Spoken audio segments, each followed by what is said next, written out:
mengenai pivoting. Apa itu pivoting? Pivoting ini sebenarnya hanya kita akan mengenalkan istilah yang sebenarnya sudah bolak-balik kita lakukan pada metode eliminasi Gauss. Pada metode eliminasi Gauss itu kita akan melakukan suatu sistem menyelesaikan suatu sistem persamaan linier, yaitu bentuk 2.19 ini. Nah, pada proses eliminasi Gauss, kita melakukan proses eliminasi, yaitu persamaan kedua ini saya kurangi dengan A21 per A11 dikalikan persamaan 1. Kemudian persamaan ketiga, ini nanti ada persamaan ketiga, itu nanti saya kurangi dengan A31 per A11, saya kalikan baris pertama atau persamaan pertama, dan seterusnya. Dengan catatan kita mempertahankan persamaan pertama untuk mengeliminasi X1 pada persamaan selanjutnya, kayak gitu. Nah, persamaan pertama itu tadi disebut sebagai persamaan pivot. Kalau dituliskan ke dalam bentuk format matriks, maka baris pertama itu merupakan baris pivot, kayak gitu. Dan kemudian tadi yang kita jadikan pivot kan persamaan pertama yang ini. Ini persamaan pertama. Kemudian A11 di sini ini merupakan pivotnya. Ini pivot. Kemudian semuanya ini dia disebut sebagai persamaan pivot. Kemudian ini ketika kita sudah selesai menghilangkan X1 di persamaan selanjutnya, kita sekarang menjadikan persamaan pivot selanjutnya itu adalah persamaan 2. Tadi kan kalau operasi ini saya lakukan, maka saya akan mendapatkan bentuk persamaan yang baru kayak gini kan? Berarti X1-nya di sini udah hilang. Nah, kemudian dari persamaan yang baru ini, langkah selanjutnya kita akan menjadikan persamaan 2 ini menjadi pivot. Persamaan pivot. Kemudian pivot dari operasi yang selanjutnya ini adalah A22 aksen. Ini akan menjadi pivot selanjutnya.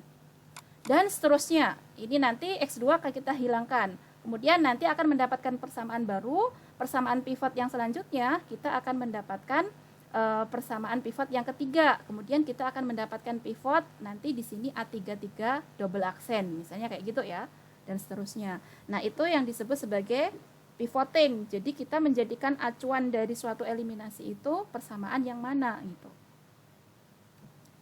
Nah, kemudian tadi setiap kita menjadikan persamaan pivot, berarti persamaan pivot tersebut harus dipertahankan. Kemudian persamaan lain kita olah menggunakan persamaan pivot yang tadi.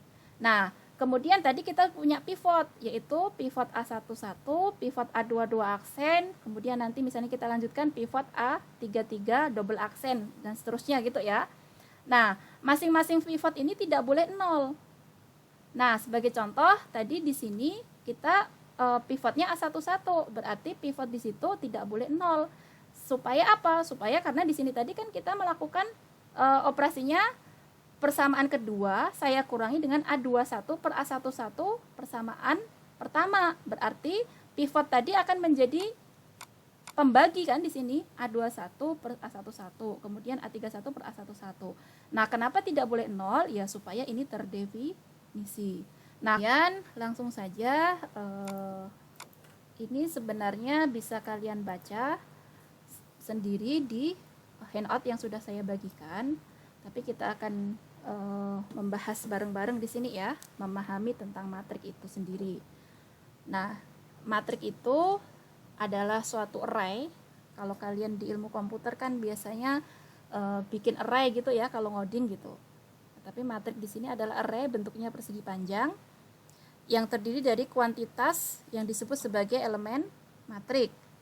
Pada umumnya, elemen matrik itu merupakan bilangan real.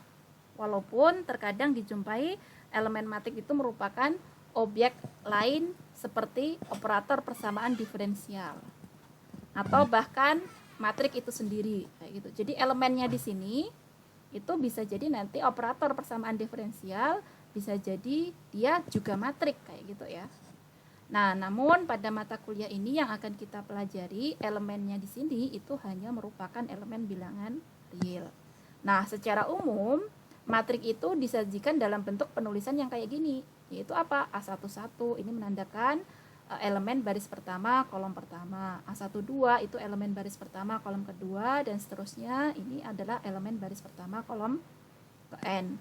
Nah, kalau ke bawah berarti ini elemen baris ke M, kolom pertama, elemen baris ke M, kolom kedua, dan seterusnya. Nah, matrik A ini ukurannya berapa dia? Kalau menuliskan ukuran matrik, itu berarti baris dikalikan kolom. Berarti ini adalah suatu matrik yang memiliki ukuran sebanyak M baris dan N kolom kayak gitu. Nah, kemudian elemen yang berada pada garis horizontal tadi sudah saya jelaskan, dia disebut sebagai baris, sedangkan pada garis vertikal disebut sebagai kolom. Nah, dan A31 ini merupakan matrik yang ukurannya M baris dan N kolom, secara umum dituliskan dalam bentuk seperti ini. Nah, kemudian pada beberapa kasus M dan N ini tidak terbatas, banyak sekali, maksudnya tak hingga gitu ya. Namun pada mata kuliah ini yang nanti akan kita pelajari itu adalah matrik yang ukurannya berhingga, yaitu sampai M berhingga dan N-nya berhingga kayak gitu. Kemudian matrik ini M dan N-nya itu tidak harus sama. Jika matrik A itu berukuran kecil, maka notasi itu tidak memerlukan indeks. Gini, maksudnya apa ya? Jika matrik A ini berukuran kecil, misalnya 2 kali 2 gini. Tadi kan indeksnya di sini kan ya. Ini ukurannya M kali N. Ini indeks nih. Jadi kita tuliskan A11. Namun ketika matrik itu berukuran kecil, kita nggak perlu indeks, cukup aja dituliskan gini A, B, C, D. Tapi ketika ukurannya itu besar, kalau kita tuliskan kayak gini, nanti kehabisan abjad kalau mau dituliskan. Makanya secara sederhana dituliskan dalam bentuk indeks kayak gini ketika ukurannya besar. Namun ketika kecil cukup kita tuliskan kayak gitu. Nah, kemudian penulisan matrik seperti pada 32 itu tidak efektif jika ukuran matriknya besar, kayak gitu ya. Sehingga perlu notasi lain, yaitu elemen matriknya memerlukan indeks. Ini sudah kita bahas. Nah, kadang-kadang notasi penulisan matrik itu bentuknya kayak gini nih. A sama dengan kurung kurawal AIJ.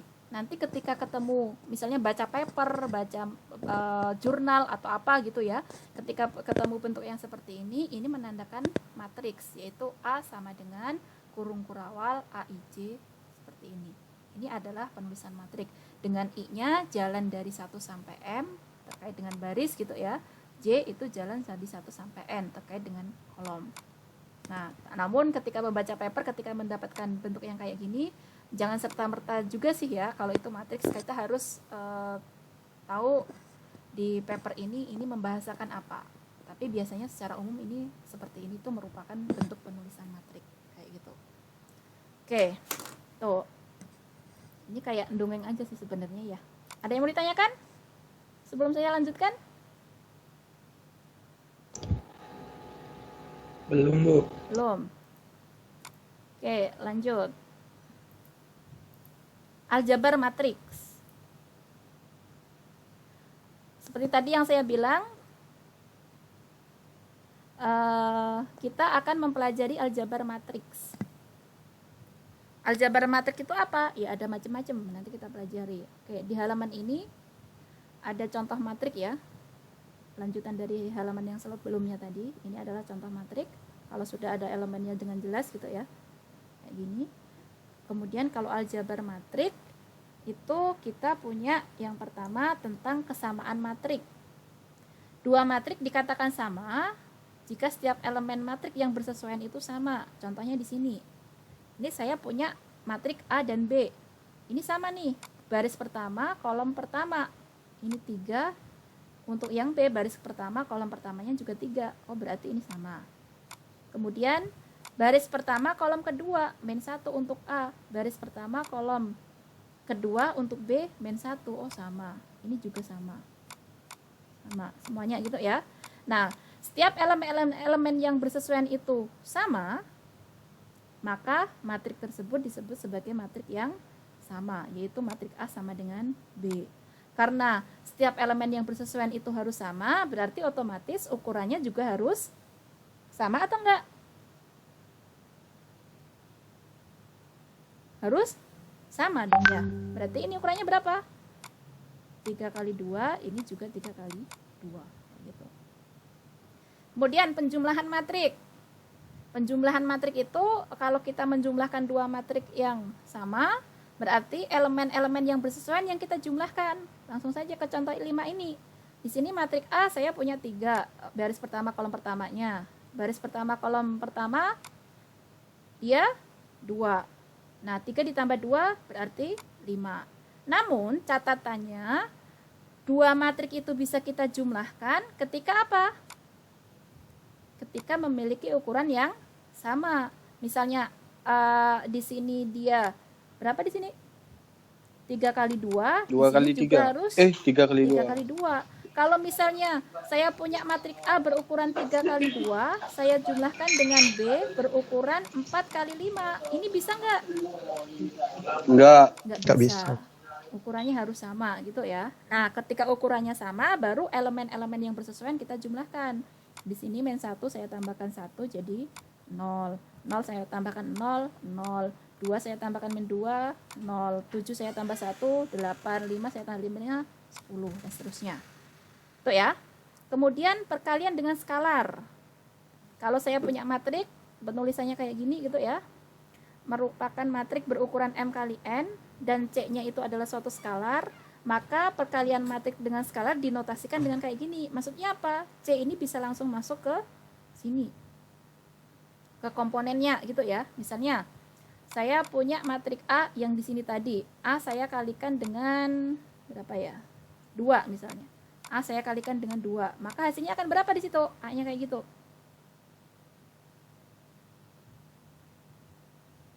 Berapa? 6 min 2, 0, 4, 14, 10 gitu kan ya?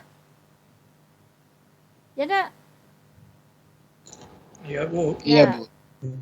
Oke, kemudian kalau C-nya min 1, ya berarti kalau saya punya matrik A ya min A, berarti min 1 dikalikan A gitu. Sama saja nanti A ditambah, kok ditambah min B ya ini. Ini tipe ini. Kalau misalnya ini berarti A-nya ini, B-nya itu berarti di sini saya ganti B gitu ya. Ini saya ganti min B, ini nanti akan sama dengan min 1 dikalikan B. Kalau saya A saya tambahkan dengan min B, ya sama saja dengan A dikurangi dengan B. Kayak gitu. Oke, mudah ya. Lanjut ke halaman selanjutnya.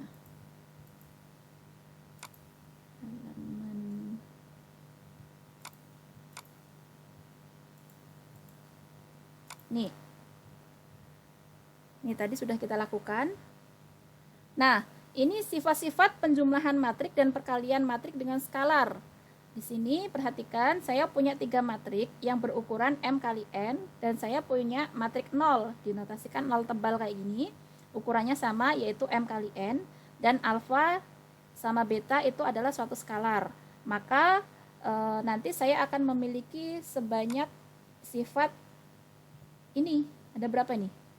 5, 6, 7, 8, 9, 10. Ada 10 sifat, yaitu A ditambah B sama dengan B plus A, dan seterusnya. Inilah ya, ini sudah bisa lah ya, nanti silakan dibaca sendiri.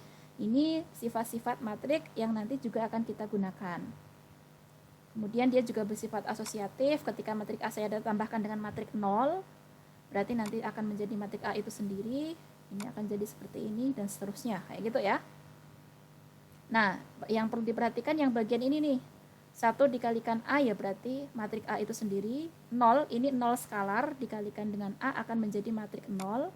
Kemudian alfa dikalikan dengan matrik 0 akan menjadi matrik 0. Kayak gini. Ingat ya, 0 yang di sini 0 skalar, 0 yang ada di sini 0 matrik.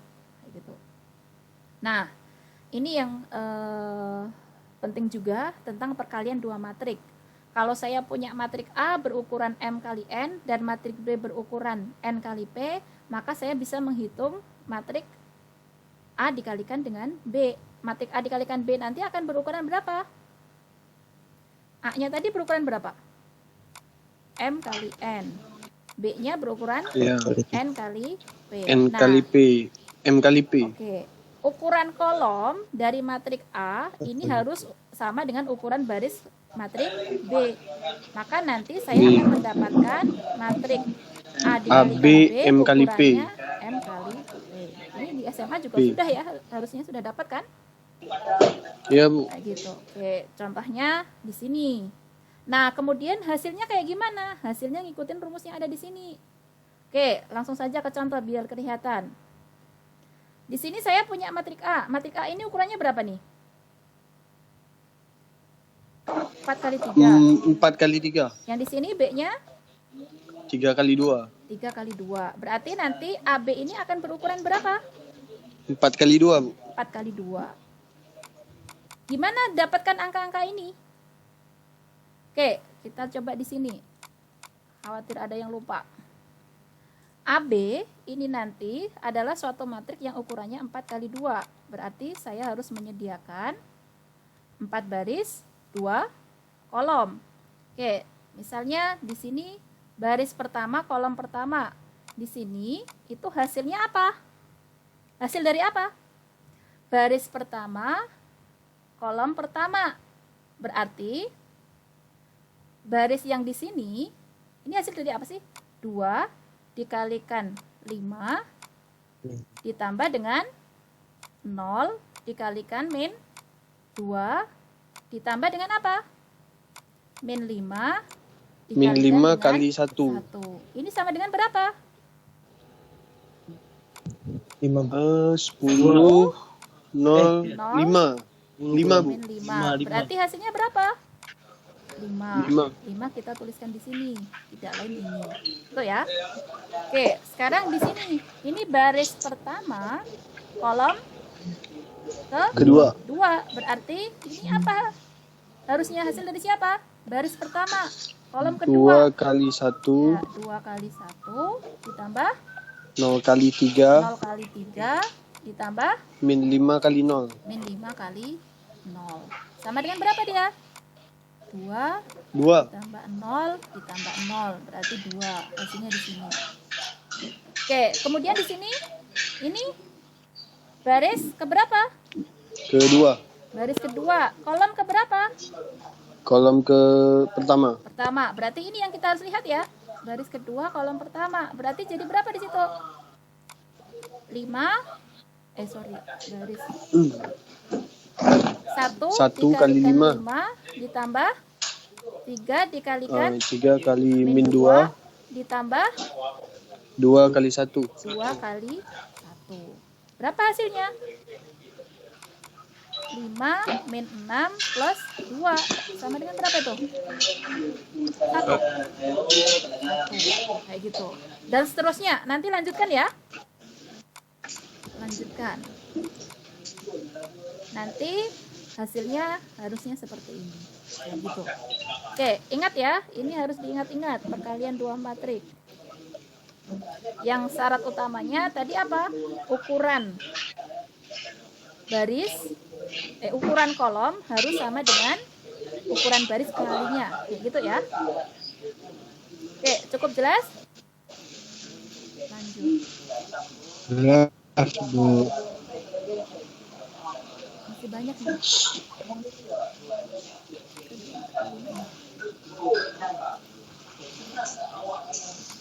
Nah, sekarang ini. Tadi kan kita bicara perkalian matrik ya. Nah, karena tadi ada aturan bahwa ukuran kolom itu harus sama dengan ukuran baris pengalinya, maka secara umum tidak berlaku sifat seperti ini. AB itu secara umum tidak sama dengan B kali A. Namun ada kasus-kasus tertentu yang dijumpai bahwa AB itu sama dengan BA. Contohnya di sini nih, saya punya 3 matrik A, B, C seperti ini. Nah, ternyata AB itu berlaku komutatif. Artinya apa? Di contoh ini AB sama dengan BA. Namun ketika kita tinjau untuk AC, ternyata AC tidak sama dengan CA. Sehingga secara umum AB tidak sama dengan BA. Nah, kemudian kita lanjutkan. Kalau matrik A itu berukuran N kali N, dia disebut sebagai matrik persegi dan dinamakan matrik dengan orde N. Selanjutnya A11, A22, A33 dan ANN, lihat ya, ini yang sama kayak gini. Ini disebut sebagai apa? Diagonal utama dari suatu matrik A. Kemudian jika suatu matrik itu bisa dikalikan dengan dirinya sendiri, ketika matrik tersebut merupakan matrik persegi. Contohnya ini, saya punya matrik persegi A, saya punya P itu bilangan bulat positif, maka saya bisa mengalihkan sebanyak P kali dari A ini. A dikalikan A sebanyak P kali. Atau bisa kita tulis menjadi A pangkat P. Nah, A dikalikan dengan dirinya sendiri itu sebanyak P faktor, nanti akan memiliki sifat-sifat kayak gini. Kalau A saya kalikan P, kemudian A saya kalikan dengan Q, akan berlaku A pangkat P dikalikan A pangkat Q itu akan berlaku A pangkat P plus Q. Tapi ingat ya, syaratnya tadi A-nya harus matrik persegi. Kemudian ketika A saya pangkatkan P, kemudian hasilnya saya pangkatkan Q, ini sama saja dengan A pangkat PQ ketika A-nya persegi. Itu ya. Dengan catatan P dan Q-nya itu merupakan bilangan bulat positif. Nah, kemudian jika matrik persegi hanya memiliki elemen tidak nol pada diagonalnya saja, pada diagonal utamanya, dan selain diagonal utama itu nol, maka dia disebut sebagai matrik diagonal. Contohnya matrik diagonal ini. Nih, elemen utamanya itu A11 dan A22, dia tidak nol. Berarti ini disebut sebagai matrik diagonal karena elemen lainnya nol. Nah, kemudian secara umum matrik diagonal itu dituliskan dalam bentuk seperti ini. D, ini matrik diagonal, yaitu yang elemen diagonal utamanya dia tidak nol, selain itu nol. Kemudian kalau saya punya matrik diagonal, kemudian saya pangkatkan sebanyak P kali, maka nanti langsung saja P-nya ini masuk ke masing-masing elemennya, karena sisanya nol. Gitu. D pangkat P itu hasilnya kayak gini. Seperti itu. Lanjut.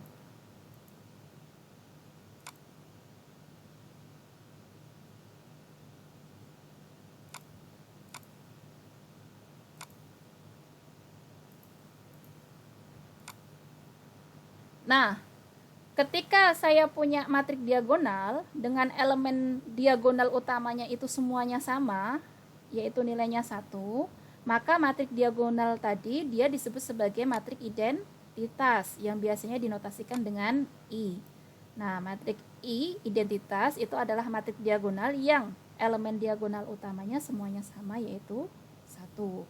Nah, kemudian ketika saya punya matrik A, saya kalikan dengan matrik identitas I, maka dia akan memiliki sifat seperti ini. Identitas dikalikan A sama dengan A dikalikan I sama dengan A. Gitu. Nah, kemudian ketika A ini matrik berukuran N kali N, maka nanti didefinisikan A pangkat 0 itu sama dengan matrik I, yaitu matrik identitas. Jika saya punya 0, itu adalah matrik berukuran M kali N, dan matrik A berukuran N kali P, di sini ya, N kali P, maka nanti kita akan punya 0 dikalikan A itu sama dengan matrik 0. Nah, ini tadi 0 ini adalah matrik berukuran M kali N dikalikan dengan A berukuran N kali P. Maka ini adalah matrik 0 yang berukuran M kali P. Nah, kemudian sifat-sifat pengecualian, salah satunya tadi sudah kita bahas bahwa AB secara umum tidak sama dengan BA. Kemudian jika A itu sama dengan A tidak sama dengan 0, maksudnya A tidak sama dengan matrik 0, maka AB sama dengan AC. Tidak berarti bahwa B itu sama dengan C. Nah, ini hati-hati ya. ini A sama B serta C ini matriks. Jadi jangan dianggap nanti kalau ketemu matriks saya kalikan matrik A, saya kalikan matrik B, kemudian ini sama hasilnya dengan matrik A, saya kalikan dengan C. Ini tidak berlaku pencoretan. Hati-hati, tidak berarti B sama dengan C ya. Ini bukan bilangan real, tapi ini matrik.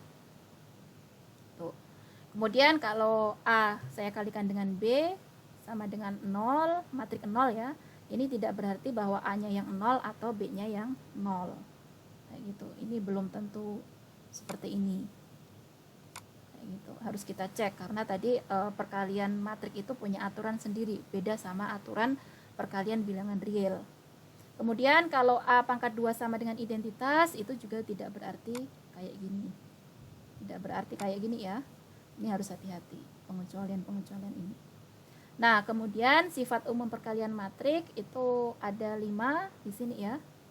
Ingat di sini catatannya A, B, C ini matrik, kemudian alfa beta skalar, maka akan memiliki sifat-sifat